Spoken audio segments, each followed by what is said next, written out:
here at the Texas Reptile Expo with Mr. Robroy.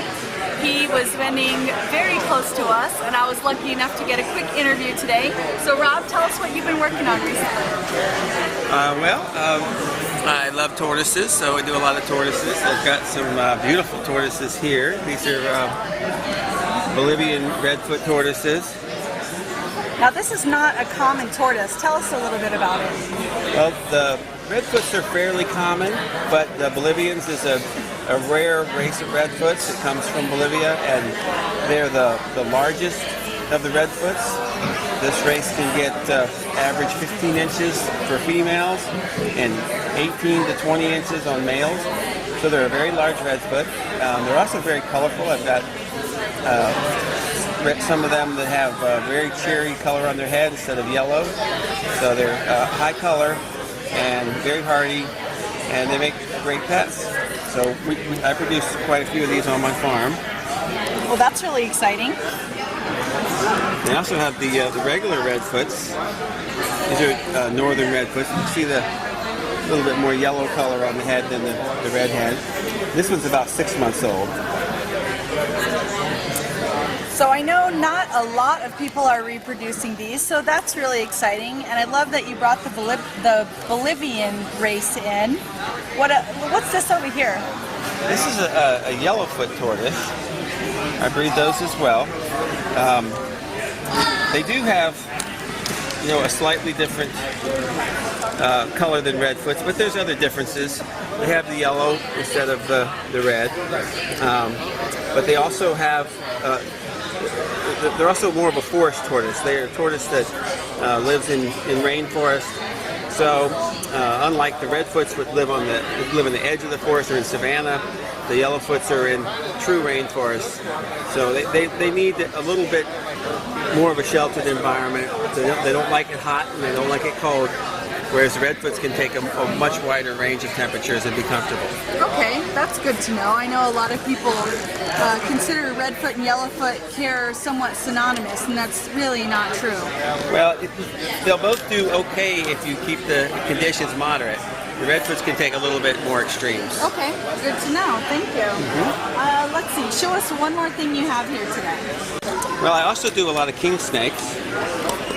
I've got some anerythristic South Florida king snakes, and these guys are very interesting because they are lacking the normal yellow and reddish color. They're just black and white, which makes them anerythristic. And I love the king snakes because they're very gentle.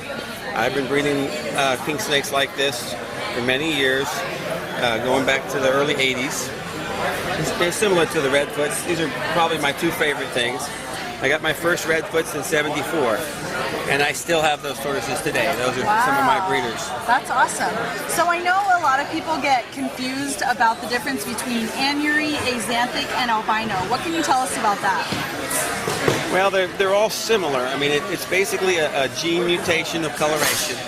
And the technical definition of an albino is any animal with abnormal color. So technically they're all albinos. Okay. But when most people, when they say albino, what they mean is a red albino, which is an animal that's lacking lacking melanism, so right. It's amelanistic. Which can be identified usually by pink eyes, is that right? Right.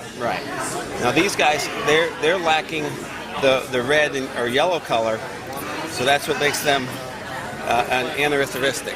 Awesome. Beautiful. Now, I know that you're vending at this expo, and I know I love this expo. Tell me a little bit why you come back year after year to the Texas Reptile Expo with Bonnie Berry. Well, I love Texas. Exactly, right? Yeah. No, Texas is a wonderful place for a herper, This is a great show. Huge crowds we've had the last 2 days. Yep. So, it's a great place to sell your reptiles. And the crowds are all herpers, Yes. It's a very herper crowd with educated people that know what they want. And so it's a spending crowd. So that part, the business end is good. And then Texas has some wonderful reptiles to go out and see in the wild, which is another passion of mine. I love to get out. So, to have that opportunity to do a show, and then get out and do some herping. It's just wonderful. Right. I know that we plan on hitting Sanderson or 277 or the Del Rio area tonight. So that's going to be exciting as we head home. And it was an honor vending next to you and just a really fun weekend. So thank you for the interview and for showing us all your beautiful animals. And hopefully we'll see you again soon. Okay, you're welcome. All right, thank you. All right.